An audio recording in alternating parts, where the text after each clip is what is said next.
Hello all welcome back. ఇవాళ New Zealand Sri Lanka match అయితే ఉంది. మోస్ట్లీ శ్రీలంక గెలుస్తుంది అనుకుంటున్నాను. అయితే ఇవాళ న్యూజిలాండ్ గురించి మాట్లాడదాం మనం. 2000 ఛాంపియన్స్ ట్రోఫీ. నాకు ఊహ వచ్చింది, అంటే అంతో ఇంత ఊహ ఉంది ఆ మ్యాచ్ చూసినప్పుడు. సో ఇండియా ఓడిపోయింది ఫైనల్ న్యూజిలాండ్తో.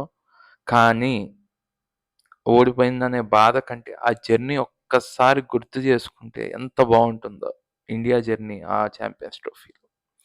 ఎందుకంటే మనం మ్యాచ్ ఫిక్సింగ్ స్కాండల్లో 2 వెరీ ఇంపార్టెంట్ ప్లేయర్స్ని కోల్పోయాం మనం. వాళ్ళు బ్యాన్ అయిపోయారు. దాని తర్వాత సచిన్ టెండూల్కర్ నేను కెప్టెన్సీ చేయను అన్నాడు. అప్పుడు ఒక హోప్ వచ్చింది. దాని పేరే సౌరవ్ గంగూలీ. ఆయన ఏం చేశాడు, ఒక యంగ్ ప్లేయర్ని తీసుకొచ్చాడు, లెఫ్ట్ హ్యాండర్ బ్యాట్స్మెన్. తెలుసా ఎవరో? యువరాజ్ సింగ్. ఆ ఛాంపియన్స్ ట్రోఫీలో డెబ్యూ చేయించాడు. ఆస్ట్రేలియా మీద బ్రిలియంట్ నాక్ ఆడతాడు యువరాజ్ సింగ్. దాని తర్వాత ఇండియాలో నాకు తెలిసినంత మటుకు అప్పటి వరకు లెఫ్ట్ హ్యాండెడ్ పేసర్ లేడు. అంటిల్ నేను అనుకుంటున్నాను, correct me if I'm wrong, but Zaheer Khan వచ్చాకే నేను చూశాను లెఫ్ట్ హ్యాండెడ్. అంతకు ముందు ఉన్న వాళ్ళల్లా నాకు తెలిసి జవగల్ శ్రీనాథ్ రైట్ హ్యాండరే, అజిత్ అగర్కర్ రైట్ హ్యాండరే జహీర్ ఖాన్ ముందు, మోహంతి వీళ్ళందరూ రైట్ హ్యాండర్ పేసర్సే.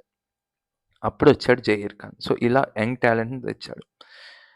మనము అంటే రైజ్ ఆఫ్ గంగూలీస్ కెప్టెన్సీ చూసుకుంటే మనకి లైఫ్లో ఏమర్థం అవుతుందంటే, మనం పడిపోయిన ప్రతిసారి మనకి ఏదో ఒక సోర్స్ ద్వారా హెల్ప్ అనేది దొరుకుతుంది లేవడానికి అనేది అర్థమవుతుంది.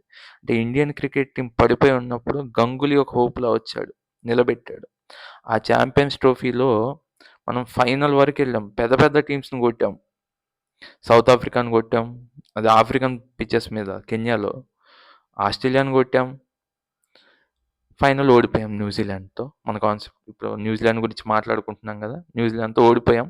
బట్ వెరీ ఫైటింగ్ అనమాట. ఆ సిరీస్ మొత్తం బాగా ఫైట్ చేసింది ఇండియా. దాని తర్వాత 2003లో మనం న్యూజిలాండ్ మీద గెలిచాం. ఆ మధ్యలో ఒక సిరీస్ న్యూజిలాండ్తో ఘోరంగా ఓడిపోయాం. 1-2 మ్యాచ్లు ఏమో గెలిచి ఉంటాము. అది చాలా కష్టపడి గెలిచాము. న్యూజిలాండ్తో చిత్తుగా ఓడిపోయాం న్యూజిలాండ్లో. దాని తర్వాత పెద్దగా అంటే పెద్ద ఈవెంట్స్లో మనమేమి ఇది అవ్వలేదు, ఎన్కౌంటర్ అవ్వలేదు. దాని తర్వాత 2016 వరల్డ్ కప్ మన వాళ్ళకి బాగా ఓవర్ కాన్ఫిడెన్స్ అయిపోయింది. స్క్వేర్ టర్నర్ తయారు చేశారు.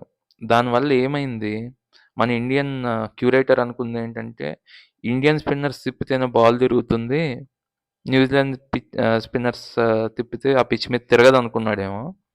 తిరిగేసరికి వాళ్ళు తిప్పారు, బాల్ తిరిగింది. వాళ్ళు 130 కొట్టారు, మనం 80 కొట్టాము. ఓడిపోయింది India.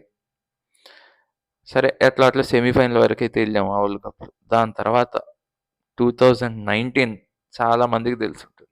Dhoni run out, Jadeja innings, India ఓడిపోయింది న్యూజిలాండ్తో. ఆ వర్షం అనేది దెబ్బేసేసింది. వాళ్ళ స్వింగ్ మామూలుగా కాదు. ఇలా ఏమంటారు, ఒక రాకెట్లా తిరిగినాయి బాల్స్. అసలు అర్థం కాలే, కనిపించలే ఎవరికి. సరిపోయింది. సరే 2023లో మనం మళ్ళీ డిఫీట్ చేసాము వరల్డ్ కప్లో. హ్యాపీ అనుకున్నా.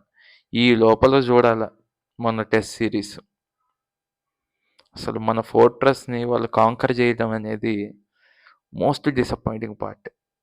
But as happens. ఎన్ని రోజులు అని గెలుస్తుంటాం, ఎప్పుడో చోట ఫుల్ స్టాప్ అయితే రావాలి.